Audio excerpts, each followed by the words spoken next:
मृत्यू प्रकारामध्ये गंभीर स्वरूपाचे आरोप लावले जातात, ज्यामध्ये भाजप आमदार संजय कुटे यांच्या पीएचं देखील नाव आहे, काही पोलीस कर्मचाऱ्यांचं देखील नाव घेतलं जातं. काय नेमकं प्रकरण आहे? तर हा जो प्रकरण आहे 3/5/2025 रोजी श्री अनंता मधुकरराव देशमुख यांनी पोलीस स्टेशन जळगाव जामोद येथे येऊन तक्रार दिली की त्यांचे जे साडू आहे आम्ही पंकज उत्तमराव देशमुख यांनी ब्रहाणपूर वायळा रोडवरील त्यांच्या शेतामध्ये गळफास घेऊन आत्महत्या केली.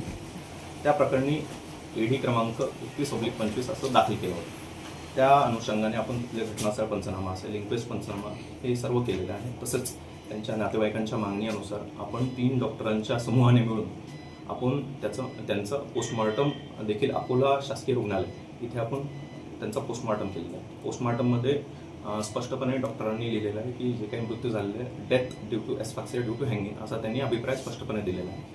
त्या अनुषंगाने त्यांनी बरेच त्यानंतर संशय उपस्थित केले होते. त्या अनुषंगाने तपास जळगाव जामोद यांच्या पोलीस स्टेशनचे अधिकारी करत होते. त्यानंतर मलकापूरचे जे DYSP आहेत श्री सुधीर पाटील यांच्याकडे तो तपास देण्यात आला. त्या तपासांतर्गत आम्ही सखोल असा तपास केलेला आहे.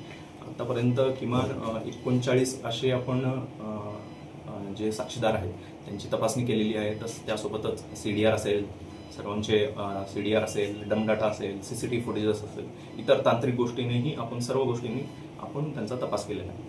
त्या अनुषंगाने वेळोवेळी माननीय श्री निलेश तांबे सर असतील, जे पोलीस अधीक्षक बुलढाणा आहे, तसेच यातले तपासी अधिकारी श्री सुधीर पाटील यांनीही श्रीमती सुनीता देशमुख यांची वेळोवेळी शंका निरसन केलेलं आहे. त्यांना वेळोवेळी तपासाची जी काही प्रगती आहे त्याबद्दलही अहवाल त्यांना दिलेला आहे, त्यांना सांगितलेलं आहे.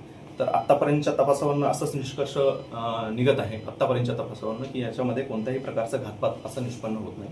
तरी जे काही शंका त्यांनी उपस्थित केल्या होत्या त्या सर्व बाजूनी आम्ही परत एकदा सर्व शंकांचं निरसन, सर्व शंकांचं परत एकदा तपासणी करून शेवटचा अहवाल जे असतं फायनल रिपोर्ट आम्ही तात्काळ सादर करू, जे आपल्या अवलोकनासाठी उपस्थित आहे. धन्यवाद.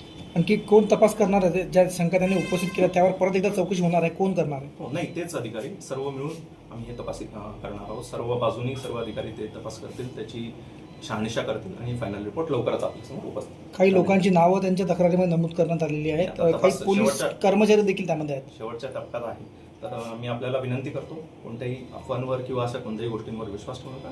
थोडा वेळ काढा, नक्कीच तुम्हाला जो काही फेअर रिपोर्ट असेल आपल्यासमोर असेल आणि तो आपल्या अवलोकनासाठी आपल्याला उपलब्ध असेल. धन्यवाद.